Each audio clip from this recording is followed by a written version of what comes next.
Welcome, welcome, welcome. I want to invite you to, as we get started here, to just take a few deep breaths and tune into your body while you do so. Allow your belly to expand on the in-breath and to release on the out-breath. Let's start first by imagining a room that's maybe dark and there's a little child in this room, maybe about 5 years old. And this little child is scared. This little child just got hurt and they ran into this room and they are scared. And now imagine the adult walks in, sees that they're scared, and they go, "Oh, you're scared. I'm going to leave until you figure that all out." What do you imagine that little child might be feeling? So now let's say that child is angry or sad. Maybe different circumstances happened, but nonetheless, let's say this child has big emotion that's up. And you walk in the room and you see that this child has some big emotion. And you walk out and you go, "You figure that out all by yourself. I don't want to deal with it." And you leave again. Now put yourself in the shoes of that child. They're in a dark room. They're scared. They're upset. They're hurt. What might that child feel like when the adult walks out of the room and leaves them to deal with it all by themselves? Would this breed trust in the adult? Would this breed safety with the adult? Would this breed understanding with the adult? So now, let's say the adult does come to the room and they do sit with the child while the child feels the feeling. And they don't leave the child and they stay present with the child. Now, what would you imagine that child might be feeling? That child could feel safe to be exactly as it is, to have the big emotion arises. Maybe the child even feels more safe to experience the emotion and allow it to pass through. That child probably is going to feel like they can trust the adult. And ultimately, that parent, that adult, has their back. What I'll say now is that you are the child and you are the adult living in the same body. And that every time you leave yourself to face an intense experience, you are leaving that innermost child aspect of yourself to deal with it on their own. And you have now created a distrust and a disconnection with yourself.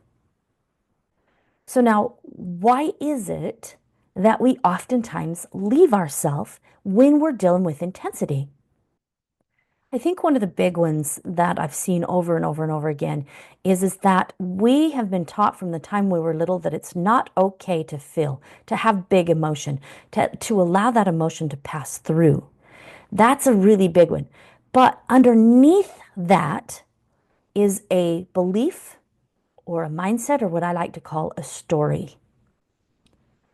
And it's actually that story that we are running from, that we are leaving. It's not even actually the emotion. So the story actually underlies the emotion. So when you're feeling emotion, that's like a cue. Ding, ding, ding. There's something I'm believing that is maybe uncomfortable or painful or hurtful. And I don't want to face the possibility of maybe that being true. And so it's easier for me to go and leave and not have to actually face it. Okay, so now let's talk about what can leaving yourself actually look like. Now, everybody has their own flavors of leaving themselves, their own way of leaving themselves. Okay, so some people can joke and laugh over the top of things. That's a big one I see all the time. Other people will flat out like go oblivious to what's going on. It's almost like they can become clueless, like, I'm not going to look at that. I don't want to see that. Okay, we can also get reactive.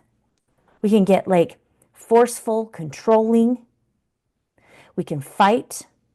So if you really take it down to the animalistic fight or flight brain, when we are in that moment and we are triggered with something we're believing and an emotion that we're feeling because it's an intense experience, we oftentimes will trigger the fight or flight aspects of our brain.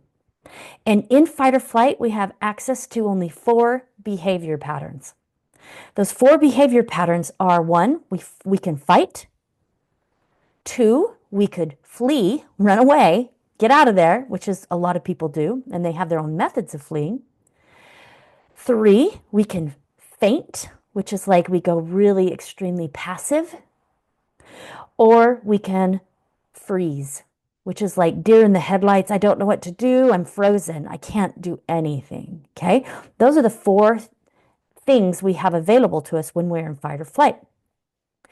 So if you take your fight or flight pattern and you start looking at what is it that I do in one of these 4 ways. Do I tend to fight? And if so, how?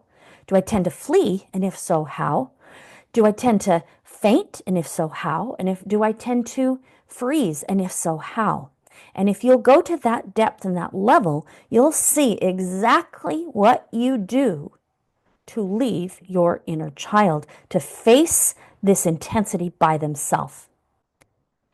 Now, the moment you leave yourself is actually the most critical moment and opportunity for self-love, for healing old past traumas and wounds. I don't even love the word healing anymore, but sometimes I'll use it. And to rewrite the programs. This is the most important critical moment for you to pay attention and be present with this innermost part of yourself. So, what does it look like to stay with yourself? I'll say the first thing is become aware of your pattern so that you can catch yourself in your pattern. And when you catch yourself in the pattern, then you can begin to do something about it. But if you don't even know you're doing it, you're never going to catch yourself. So discover your pattern first. The second thing is, I don't care where you catch your pattern, if you catch it after the fact, if you catch it in the middle of the fact, or if you catch it before you go into the pattern. Start breathing. When you start breathing deeply in your belly, you pull yourself out of fight or flight, and now you actually have conscious choice. When you're in fight or flight, you don't have conscious choice. You can only have conscious choice when you're in your frontal lobes of your brain, okay? And you're out of that fight or flight. So breathing is one of the most important things you can do. And breathing deeply in your belly, breathing big, big breaths, okay? That will take you out of fight or flight and bring you back into the frontal lobes where you can do something. So number 1, breathe, breathe, breathe, breathe. Number 2, begin observing. Become the observer of whatever is going on in your body. This might be a discomfort. It could look like twisting, turning, pinching, tight, hot, cold, tension. Okay? Start observing those sensations. It's in those sensations that you will become present to what is happening right now for this innermost part of yourself. This is when you join the child, is when you start observing what's going on instead of not paying attention. Then the final piece, once you've moved through a lot of the emotional intensity, then what I would say is take a look at the story. Take a look at the belief you are believing, okay? Or that you are afraid might be true. And take a look at that from the perspective of no story, no belief, no mindset is ever, ever, ever, ever, ever true. Because it will only ever show you one little teeny, teeny, tiny piece of the puzzle. So if you're looking at a great big jigsaw puzzle and you pull out 2 or 3 pieces, and you try to guess what the puzzle is based on those 2 or 3 pieces, you're never going to get it right. You might have a piece of it right, but you don't have the whole story. And this is the way stories work. They will never tell you the full truth. Therefore, they are always wrong. It's always untrue. And one final thing that will bless the entire thing to flow so much easier and flow so much smoother.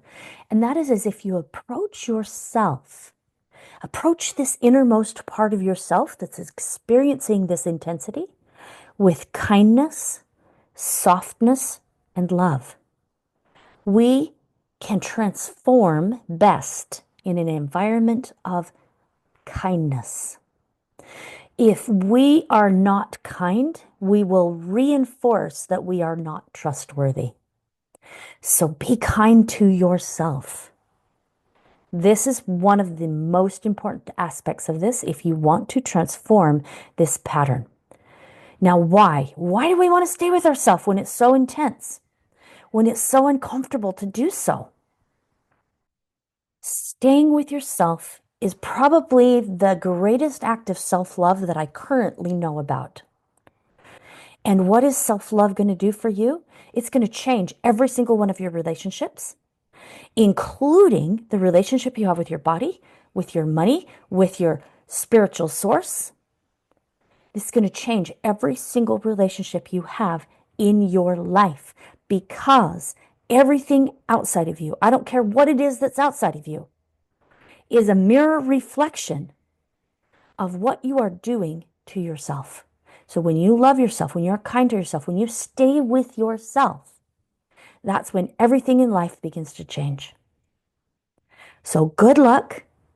Feel free to reach out to me for support and guidance and help with this if you find it difficult. I am so here to walk with you on this journey of rediscovering how absolutely, truly amazing of a being that you are.